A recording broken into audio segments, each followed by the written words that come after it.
मराठी परिषद संलग्न digital media परिषदेच्या सोलापूर जिल्ह्यातील नूतन पदाधिकाऱ्यांच्या निवडीबाबत संस्थापक SM देशमुख यांच्या मार्गदर्शनाखाली आणि प्रदेशाध्यक्ष अनिल वाघमारे यांच्या अध्यक्षतेखाली रविवारी 9 मार्च रोजी ऐश्वर्या हॉटेल येथे बैठक संपन्न झाली। या बैठकीत सर्वानुमते जिल्हा अध्यक्षपदी आज तक न्यूज चॅनलचे जिल्हा प्रतिनिधी विजयकुमार बाबर यांची तर जिल्हा संघटकपदी जय महाराष्ट्र न्यूज नेटवर्कचे जिल्हा प्रतिनिधी रवी ढोबळे यांची निवड करण्यात आली आहे। या निवडीचे नियुक्तीपत्र प्रदेशाध्यक्ष अनिल वाघमारे आणि ज्येष्ठ पत्रकार भगवान परळीकर यांच्या हस्ते देण्यात आले। या प्रसंगी मराठी परिषद संलग्न डिजिटल मीडिया परिषदेचे प्रदेशाध्यक्ष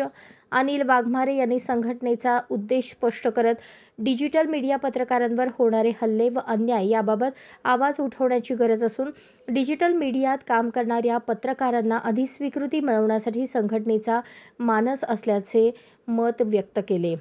अन्य कार्यकारिणी याप्रमाणे उपजिल्हा संघटक लक्ष्मीकांत शिंदे लोकदर्शन न्यूज चॅनल, प्रसाद दिवाणजी जिल्हा उपाध्यक्ष दैनिक तरुण भारत संवाद, दीपक शिराळकर जिल्हा उपाध्यक्ष दैनिक पुढारी, विनोद ननावरे जिल्हा उपाध्यक्ष माझा न्यूज, अप्पा बनसोडे शहर कार्याध्यक्ष ABN न्यूज, शीलरत्न इंगळे शहर कार्याध्यक्ष दैनिक सकाळ, रत्नदीप सोनवणे शहर सचिव MH दर्पण न्यूज, वैभव गंगणे शहर सचिव KCT न्यूज, यासिन शेख शहर खजिनदार आझादी बचाव, यश गुरव शहर खजिनदार दैनिक तरुण भारत सोलापूर, अमर हुमनाबादे शहर सह खजिनदार जय हिंद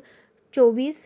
जय हिंद 24, प्रमोद तुपसमुद्रे शहर सह खजिनदार Janata Rajya news, Rohan Shriram the Solapur times, Vikrant Kalekar in news, Shivanand Yerte शहर सह सचिव सम्यक न्यूज आदी पदाधिकाऱ्यांची निवड सर्वानुमते करण्यात आली। अशाच नवनवीन अपडेटसाठी जनता राज्य न्यूज चॅनलला सबस्क्राइब करा, लाईक करा आणि शेअर करायला विसरू नका।